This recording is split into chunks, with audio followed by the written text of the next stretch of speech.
नेवासा येथील संत ज्ञानेश्वर महाराज उद्यानाच्या नूतनीकरणासाठी 15 लाखांचा निधी उपलब्ध झाला असून यामुळे येथील उद्यानाचे रूपडे पालटणार असल्याचे आमदार शंकरराव गडाख यांनी स्पष्ट केले। श्री क्षेत्र नेवासा ते श्री क्षेत्र पंढरपूर दिंडीच्या प्रसंगी ते बोलत होते। आमदार शंकरराव गडाख म्हणाले की ज्ञानेश्वर माऊलींच्या पदस्पर्शाने लाभलेल्या श्री क्षेत्र नेवासा येथील ज्ञानेश्वर महाराज संस्थानचे माऊली उद्यान नेवासा शहराच्या वैभवात भर घालणारे आहे।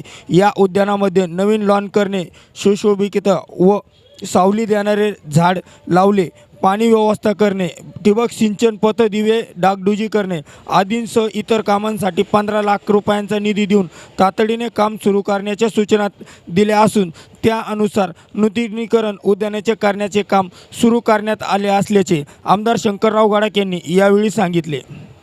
आमदार शंकरराव गडाख यांनी माऊली उद्यानाच्या नूतनीकरणासाठी निधी उपलब्ध करून दिल्याबद्दल शिवाजी महाराज देशमुख यांनी आभार मानले। या प्रसंगी शहरातील नागरिक मोठ्या संख्येने उपस्थित होते। माऊलींच्या उद्यानाचे सुशोभीकरण झाल्यानंतर नेवासा शहरात नक्कीच वैभवात भर पडणार आहे। मला आपल्या सर्वांना एक छोटीशी पण गोड बातमी महाराज घेऊन आलेलो आहे। आपल्या सर्वांना आठवत असेल की पंढरपूर, देहू, आळंदी आणि नेवासा याकरता आपण मोठ्या प्रमाणामध्ये महाराष्ट्र शासनाने 10 वर्षापूर्वी मोठा निधी दिला होता। त्यातनं 8 ते 9 कोटी रुपयाची कामं नेवासा इथे आपण केली होती। त्यातनं अतिशय चांगलं छोटंसं नीटनेटकं उद्यान आपण त्यावेळेस सुरू केलं होतं, बगीचा सुरू केला होता। 8-9 वर्ष झाली